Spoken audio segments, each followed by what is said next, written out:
Paganini a été créé il y a 10 ans maintenant. Ça fait 10 ans qu'il tourne dans les 4 coins du monde, hein, on peut dire. Et c'est un spectacle donc, de musique et d'humour.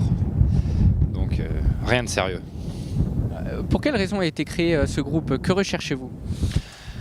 C'était un peu l'envie de casser les barrières un peu qu'on peut associer à la musique classique, le sérieux, toutes ces petites choses qu'on connaît. C'était vraiment pour casser tout ça, pour rire un peu de nous-mêmes, un peu d'autodérision aussi, par rapport parce qu'on vient tous de la musique classique, et puis on avait envie d'un peu de rock'n'roll aussi, quoi. Alors justement, pour ceux qui ne vous connaissent pas, il faut savoir que vous ne pratiquez pas la musique classique comme tout le monde.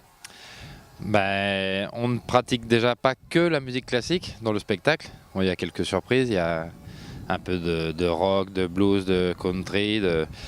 Et puis surtout, on joue pas assis, on a un peu la bougeotte, donc pendant tout le spectacle, on court, on saute, on danse, tout en jouant, quoi. C'est vraiment un show. D'ailleurs, c'est pour ça aussi que le spectacle s'appelle Paganini.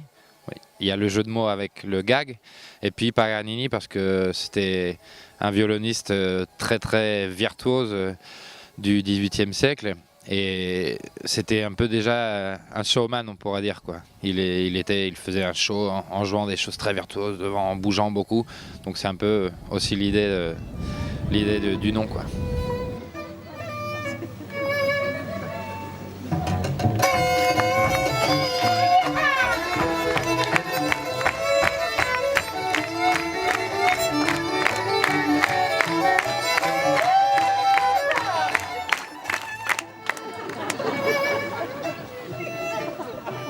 Pourquoi ce show? Pourquoi cette diversité de musique?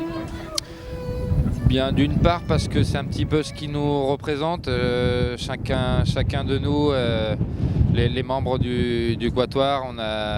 Il y a un des participants qui joue aussi, qui aime beaucoup le rock, qui joue aussi dans un groupe de rock assez connu en Espagne. Il joue de la guitare électrique. On a tous un peu comme ça des côtés un peu qui sortent un peu du moule, on va dire. C'est quelque chose qui a toujours été en nous, qui nous démangeait, quoi, de sortir un petit peu du monde du classique. Et puis parce que on pensait que ça pouvait être intéressant de mélanger la musique classique avec l'humour, et puis de rapprocher un peu la musique classique vraiment à toutes sortes de publics, des plus petits aux plus âgés, des plus mélomanes aux plus néophytes. C'était vraiment l'idée, et ça marche. Donc.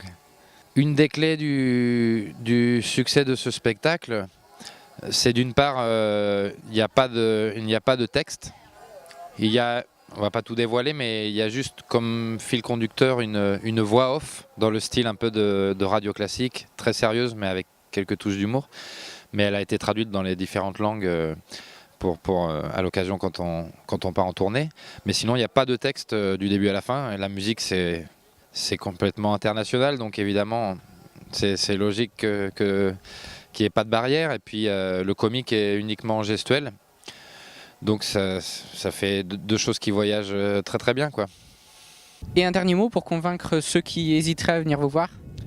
Franchement, ce serait dommage, au lieu de s'ennuyer à la maison, de ne pas venir et prendre du plaisir au niveau musical, et de rire beaucoup. Et puis surtout, je pense, d'être surpris, parce que c'est toujours le cas. Ceux qui ne savent pas à quoi s'attendre en venant voir Paganini sont toujours surpris, parce que c'est un peu comme une grosse vague, ou une grosse vague qu'on prend dans la figure, parce que il y a beaucoup d'énergie sur scène, et ça dépote, comme on dit.